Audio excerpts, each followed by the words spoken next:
Good evening, my dear student. This is student chemistry teacher. Welcome in my channel, Suraj Anand Teaching. Let us understand we are discussing the topic Unit 1 solid state, the types of point defect. We are already discussing the point of defect. So, my dear students, this is a class of chemistry, class 12, paper 1. मेरे प्यारे बच्चों, जैसा हम unit 1 पढ़ रहे हैं solid state और उसमें हमारा टॉपिक चल रहा है टाइप्स ऑफ पॉइंट डिफेक्ट। ये केमिस्ट्री की क्लास है, क्लास 12 की पेपर 1 है। इंपीरियड डिफेक्ट क्या होता है इसके बारे में लोग पढ़ेंगे। मॉल्टन NaCl containing a letting amount of SrCl2 is crystallized। मॉल्टन NaCl में एक छोटे मात्रा में क्रिस्टलाइज SrCl2 पाया जाता है और ये कुछ ऐसे साइट्स होते हैं जिसमें Na+ आयंस ऑक्युपाइड हो जाता है आपके SrC2 के द्वारा और Sr2 के द्वारा। हर Hr2 रिप्लेस किया जाता है 2 NS आयंस के द्वारा, यानी ये एक इम्प्योरिटी डिफेक्ट है। ये इम्प्योर डिफेक्ट है जिसमें मॉल्टन NaCl एक छोटी मात्रा में SrC2 के साथ क्रिस्टलाइज होता है। ये क्रिस्टलाइज होने के बाद इसमें साइड जो Na+ आयन के होते हैं ऑक्युपाई हो जाते हैं और हर Sr2+ रिप्लेस किया जाता है Na+ आयन के द्वारा। सो ये ऑक्युपाई करता है Sr साइड्स और 1 आयन को, जो अदर साइड से रिमेन वैकेंट रह जाता है एक साइड आपका, और इस तरह से इसका कैटोनिक जो वैलेंसी होती है इसके डिफेक्ट की प्रोड्यूस होता है equal number of to that Sr2+ ions. तो अनदर सिमिलर एग्जांपल जो होगा सॉलिड सॉल्यूशन ऑफ CdCl2 और आपका AgCl। जैसा आप देख सकते हैं Na+, NaCl, Na+, NaCl, Cl2, Sr2, Cl+, Na+, Cl-, और ये आपका वैकेंट स्पेस है। तो इस तरह से ये आपका इंट्रोडक्शन है कैटायन वैलेंसी NaCl की है, जो सब्स्टिट्यूशन Na और Sr2 का होता है। अब हम लोग जो ये चीज तो आपको क्लियर है, ये आपके Na और प्लस Cl सॉल्ट के बारे में इम्प्योरिटीज है जो क्रिस्टलाइजेशन Sr2 के साथ कुछ मात्रा में होने के कारण Na+ आ रहा है, H2 को रिफ्रेश करके कुछ वैकेंट स्पेस होता है, उसकी कैटायनिक वैलेंसी Sr2+ आयन के आधार पर निकलता है। तो ये एक तरह से equal number of Sr2 ions होते हैं जो कि प्रोड्यूस होता है, सॉलिड निकलता नहीं है। कैटायनिक वैलेंसी जो होती है प्रोड्यूस जो होता है equal number of that of Sr2 के कारण। तो ये सिमिलर होगा आपका CdCl2 और AgCl। अब हम लोग जो तीसरा डिफेक्ट पढ़ेंगे और लास्ट डिफेक्ट पढ़ेंगे, due to the my health problem I am not going to complete the video in a proper way, but if I am giving you the same thing in a different way, that the speed is very slow. In few videos you will watch the speed is very loud. So according to the health problem, some health issues, that I have the some few problems in the starting of the winter each and every year, and after that I will make over adaptation capacity of my body. Off season is not so good. This is a problems of my body functions not properly. So my dear friend, this is the third point.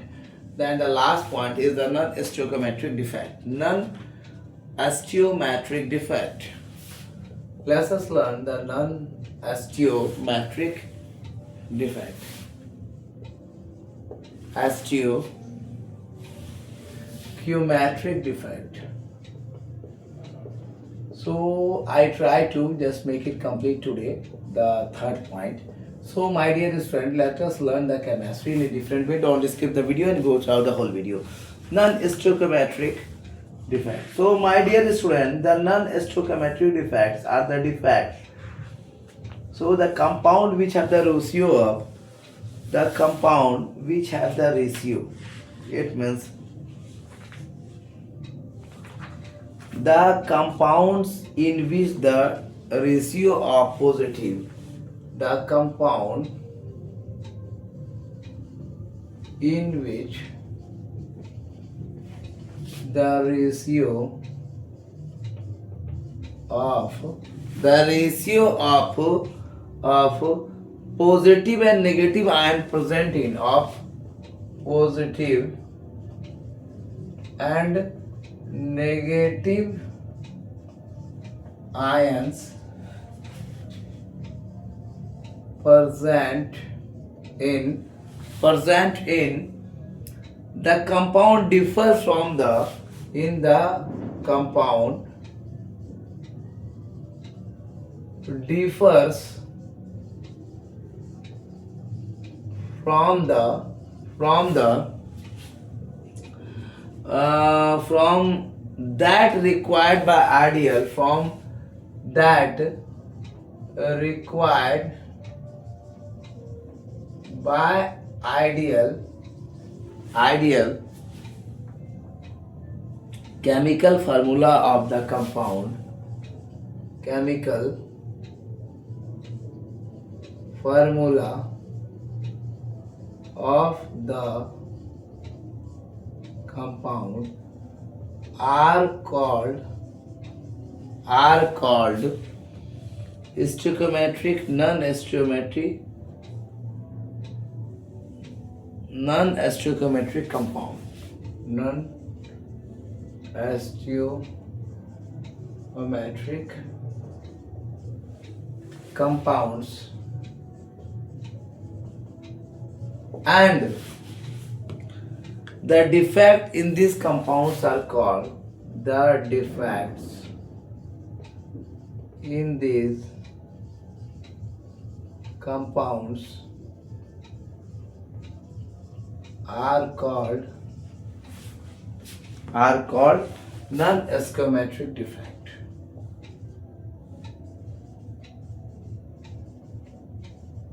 Metric defect. So it is quite clear about the definition.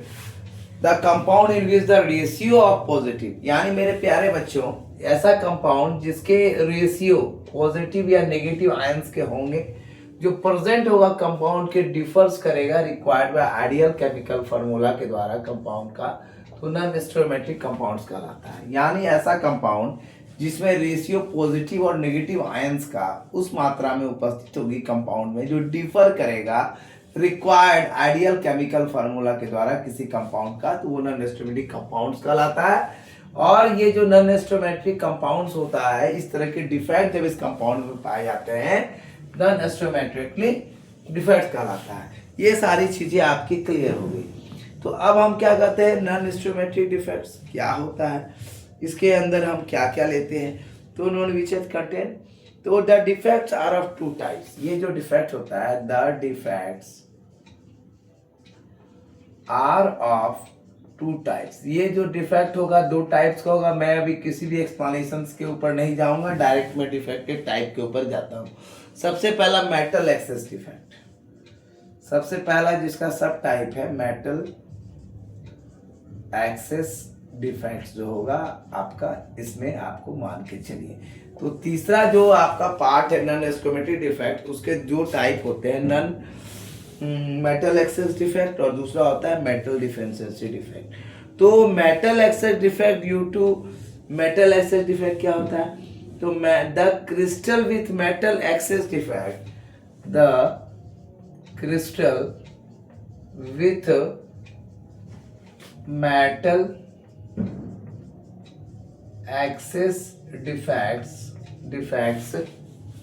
defects conduct electricity due to the presence of electrons, conduct electricity due to presence of electron. So it is maybe quite clear. यानी ये जो metal excess defect है वो crystal का जब metal में access defect होता है तो वो कंडक्ट करता है इलेक्ट्रिसिटी को प्रेजेंट ऑफ इलेक्ट्रॉन्स के। यानी the crystal with metal excess defect conduct electricity due to the excess of electron. So आप इसको कह सकते हैं द मेटल एक्सेस डिफेक्ट है जनरली कलर्ड। पहला तो ये है, तो metal due to at ion valency. So the metal axis defects due to, ये जो मेटल एक्सेस डिफेक्ट होता है ये आपका होता है due to anionic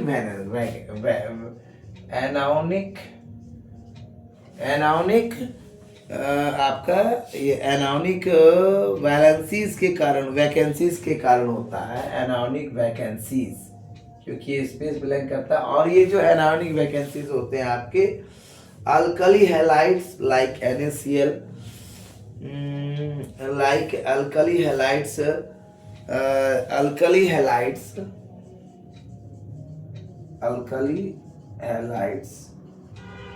like NaCl, और आपका क्या होगा NaCl, KCl, so this type of defect, ये आपका इस टाइप का डिफेक्ट दिखाता है, ये आपके हो गए, ठीक है, इस टाइप का डिफेक्ट दिखाता है। अब आगे बातें हैं, अब आगे आता है इसका the anionic sites occupied unpaired electrons और एफ सेंटर्स।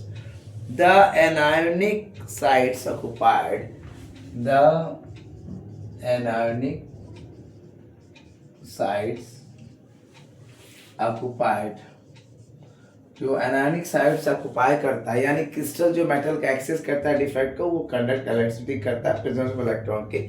ज्यादातर एक्सेस डिफेक्ट जो होते हैं इसके एनायनिक वैकेंसीज के कारण होता है, जो अल्कली हैलाइड्स जैसे NaCl KCl शो करता है इस टाइप के defect. This anionic site occupied by unpaired electron, by unpaired electrons are called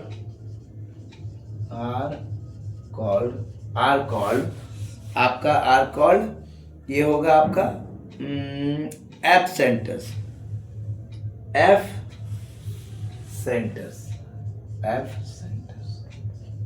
ये आपका कहलाता है एफ सेंटर्स, ये होगी। अब एफ सेंटर की हम चर्चा करेंगे। एफ सेंटर्स क्या होता है? एफ सेंटर्स में क्या है, आप डायग्रामेटिक स्ट्रक्चर के ऊपर जाएंगे तो आप देखेंगे एक बड़ा क्रिस्टल है, एक छोटा है, एक बड़ा है, एक छोटा है, एक बड़ा है, एक छोटा है, एक बड़ा है, एक छोटा। इस तरह ये पूरे स्ट्रक्चर में आपको दिखेगा और बीच में आपको यहाँ पे एक इलेक्ट्रॉन दिखेगा, ठीक है। तो ये आप अगर जाएंगे तो इसमें नेगेटिव जो है आपका छोटा होता है, पॉजिटिव बड़ा होता है। इस तरह से आप चलते जाइए अल्टरनेट, तो इस तरह से आपकी बातें होंगी और इस तरह से आपकी चर्चाएं होंगी इसका, ठीक है। और इस तरह से बातें होंगी, इस तरह का डायग्राम बनेगा और इस पे आप काम कर सकते हैं थोड़ा देर।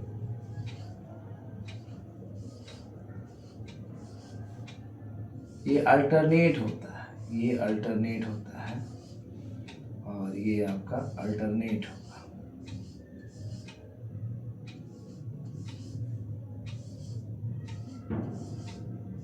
छोटा बड़ा है तो थोड़ा सा डायग्राम में आपको प्रॉब्लम आ सकती है, बट एक बात जान लीजिए, हमेशा जो बड़ा आपका क्रिस्टल है वो नेगेटिव होगा और ये आपका पॉजिटिव होता जाएगा, नेगेटिव होगा, पॉजिटिव होगा, पॉजिटिव होगा, नेगेटिव होगा, positive negative, positive negative, positive negative, negative, फिर पॉजिटिव नेगेटिव। आपका जो ये होता है ये बड़े क्रिस्टल्स होते हैं और इस तरह से आपके नेगेटिव होंगे ये, और ये पॉजिटिव होगा, ये नेगेटिव, ये पॉजिटिव, ये negative, positive negative, positive negative, positive negative, फिर आपका negative positive, positive negative, positive negative, positive negative, positive negative, positive negative, positive negative, आपका पॉजिटिव नेगेटिव।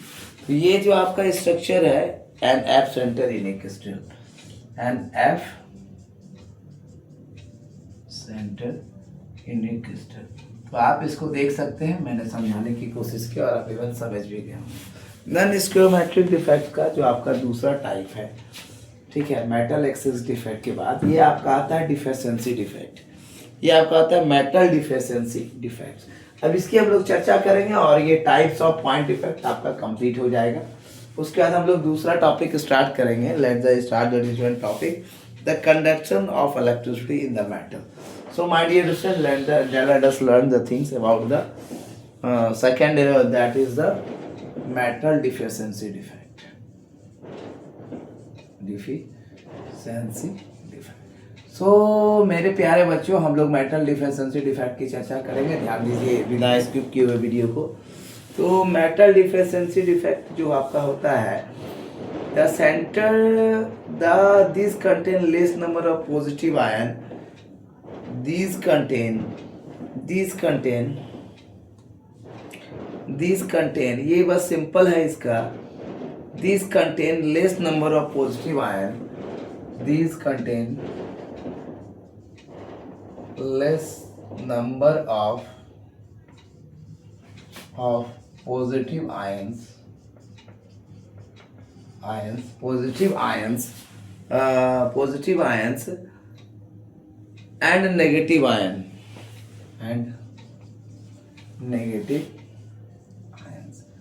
So मेरे प्यारे बच्चों, आप इस बात को देख सकते हैं. आगे हम लोग जो चर्चा करेंगे, these arise due to two ways. These arise due to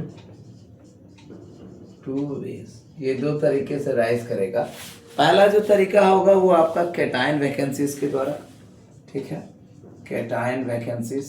तो कैटायन वैकेंसीज जो होती है वो एराइज करता है. तो कैटायन वैकेंसीज एक्चुअली कैसे एराइज करता है हम लोग इसको थोड़ा देखेंगे कि द कैटायन वैकेंसीज में ये द्वारा एराइज करेगा. और दूसरा जो एराइज करेगा आपका, वो एराइज करेगा extra anions occupying industrial site. Extra anions occupying inter STATL sites के द्वारा. ये दो चीज हमको याद रखना है इसके बारे में. Inter STIAL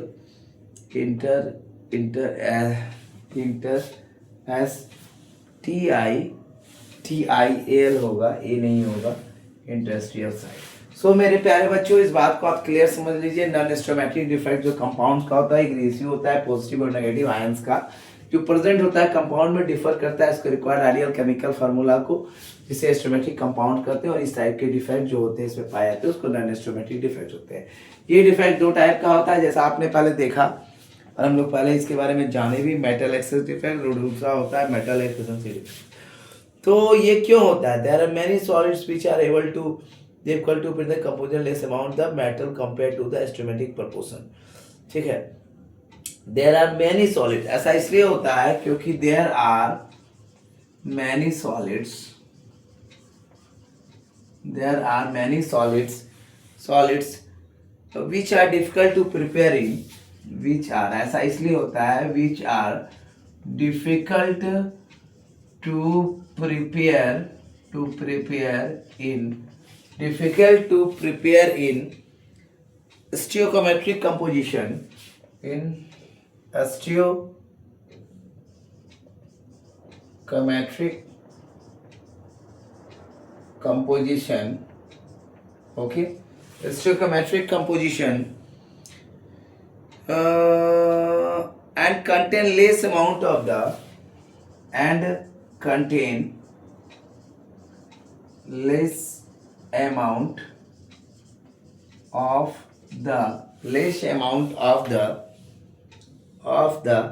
metal as compared to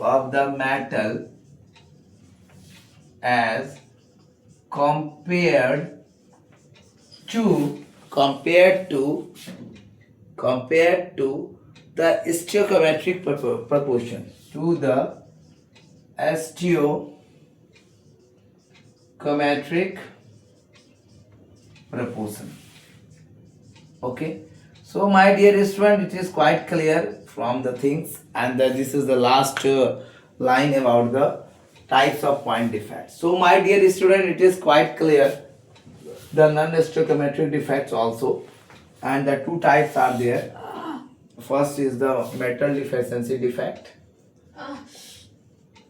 Metal deficiency defects, and the second is the metal deficiency defect, and second is the one type is the metal deficiency defect, and a number is the different, that is the metal excess defects. First is the metal excess defect, and this is the subtype metal excess defect, and second is the metal deficiency defect. These are types of non-stoichiometric defect. So my dear student, we will understand all the things in a proper way. Thank you for watching my video. This is Suryan, chemistry teacher. Welcome in my channel Suryan Teaching. Don't skip the video. Go throughout the video and watch it properly. Learn the chemistry in a simple way, a scientific way, and the zeal of you to read the chemistry comes in after some time. And I promise you, I'm going to promise you, I will always speak at the same method, same proper way. If you want to change or something special, you want to like it my video, then comment it properly. Thank you for watching my channel. This is Suran, chemistry teacher. Give more views, like and share and subscribe my channel more and more. Thank you for watching my channel. This is Suran, chemistry teacher. Good night all of you. Thank you my dear students, CBSE class 12th.